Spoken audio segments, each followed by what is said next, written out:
Ladies and gentlemen, boys and girls, welcome back to Bisba Pass, your YouTube's favorite channel about all things women's football. And match day number 5 of the Women's World Cup is just wrapped up, and there were 3 good matches that were on display today. So let's get right into them and see what it is that we learned from all 3 matches, starting off with Italy versus Argentina. Now, both teams were going head to head with one another here for the win, as both teams lined up in a 4-2-3-1 formation, and it was a lively start and a lively ending to the proceedings, as in the 3rd minute alone, both teams had very good opportunities to go ahead, but unfortunately neither one was able to convert. That was up until the 14th minute, where a strike by Caruso was seemingly on goal but was eventually ruled offside, which is the theme of Italy's night, as they had yet another strike called offside in the 42nd minute of the first half, and Italy were the ones who were looking to draw first blood, even though they had the comparatively fewer opportunities as compared to Argentina, who also were unable to convert in spite of their golden opportunities to do so.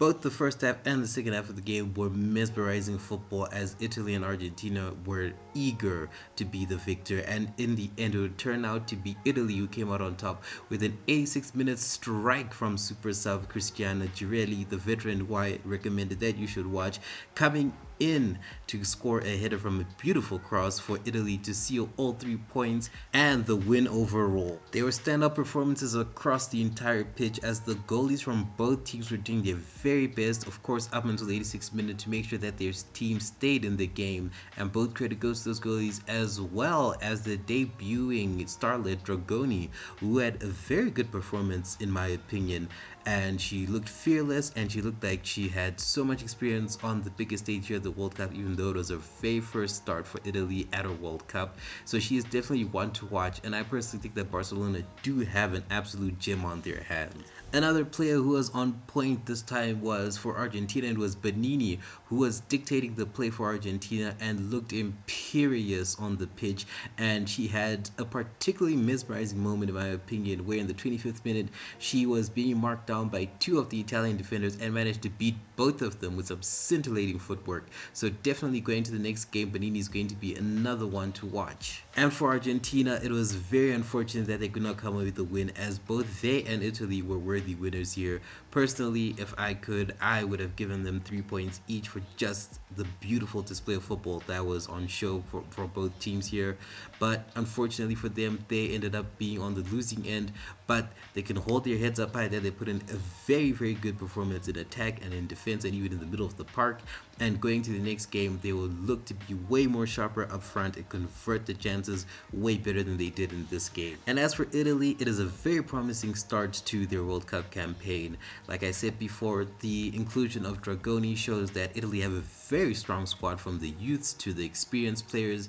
and they can really go deep into the tournament when the group stages are concluded. Now going on to the next match of Germany versus Morocco, with the Germans lining up in a 4-2-3-1 formation and the Moroccans lining up in a 3-4-3 formation, which is very bold of the Moroccans, because considering they're going up against a very strong and more dominant opponent, they decided to go head to head with them and go for the attack here rather than sit back and defend like you'd expect of a debuting nation against Germany. But of course, this is Morocco we're talking about. And in the first 10 minutes, they were matching Germany when it came to attack and defense, but unfortunately it would soon come undone as Germany opened the scoring from a corner, which was converted by Alexandra Popp in the 11th minute of the game. And the theme of the game would be those set piece scenarios and the crosses that came especially from Germany in open attack, that would prove to be the overall downfall for Morocco, as they eventually conceded 6 goals, 4 from the German teams, 2 from Popp, and of course 2 own goals, which are very unfortunate situations for the Moroccan players who conceded to find themselves in. As not only did the own goals come in consecutive fashion, one after the other, but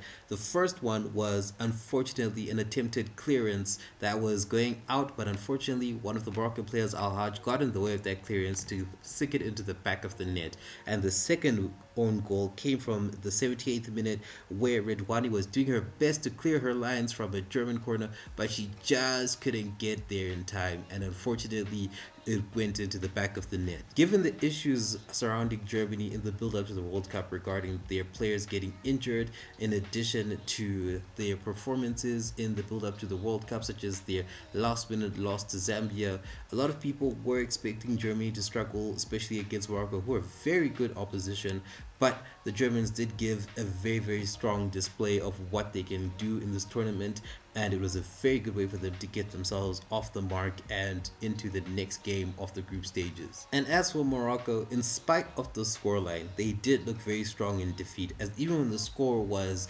3-0 up, which by the way, the third goal was scored 23 seconds into the second half, Morocco still came out fighting against Germany. Instead of sitting back and allowing the German attack to continue to bombard them, Morocco continued playing their style of play. They kept on attacking Germany. They did even have a few good chances even though the game was finished, especially the second half. And the mental fortitude of the Moroccan team there must be highly commended, and it is something that can definitely take them far and potentially give them a win on the World Cup stage. So massive congratulations to Germany, and unfortunately tough luck for Morocco, but again, their mental fortitude must be commended. The day's proceedings were rounded up by Brazil facing off the final of the 8 debutants at the World Cup in Panama, with Brazil lining up in a 4-4-2 and Panama lining up in a 5-4-1, because as you'd expect, it's Brazil, and Panama were going to do their best to make sure that Brazil don't get a sniff at goal. But unfortunately that was not to be,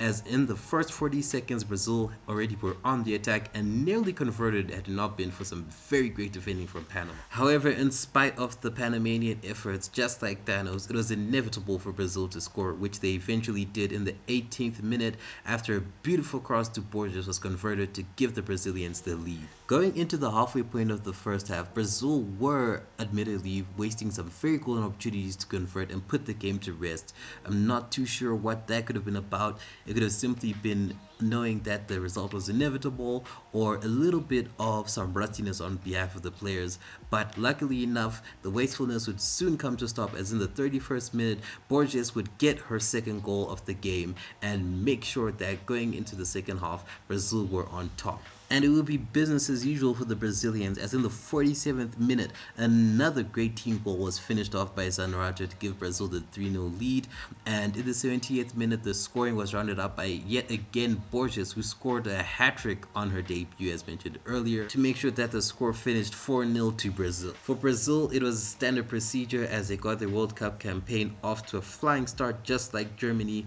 but lots of praise must be given to the Panama team and the defenders in particular, who, in spite of them conceding early in the first half, they continued to do their job. They did not sit back and just try to absorb the pressure. They did their best as a defense and as a team to continue playing and go for some chances to score, which was exemplified within the second half, where even after some substitutions were made, like Tanner coming on for Panama, there were some very golden opportunities that the Panama team managed to craft out, but were so unlucky to go forward and eventually drive forward and manufacture a shot to threaten the Brazilian goalkeeper. But overall, the World Cup debutants did give a very good account of themselves, at least in the defending aspect of the game. But now they must go back to the drawing board and see where they can improve against Brazil to make sure that in the next 2 games that they have, they can walk away with something before what looks like their inevitable crashing out at the group stages of the World Cup. As the festival that is the FIFA Women's World Cup rolls on, the final match of the first round of fixtures happens tomorrow, with Colombia taking on South Korea, which I do think will be a very entertaining match, before the beginning of the round 2 fixtures commences, with New Zealand taking on the Philippines in what is going to be definitely entertaining encounter given the performance of these 2 teams in their last games, and Switzerland going up against Norway, with Norway on the back foot after their harrowing defeat at the hands of New Zealand. So hopefully we can look forward to a lot of mouth-watering encounters tomorrow. And as for now, that will be it for today's video. Thank you very much for watching. Please make sure to like, share, and subscribe, and enjoy the Women's World Cup. I'll see you in the next video tomorrow.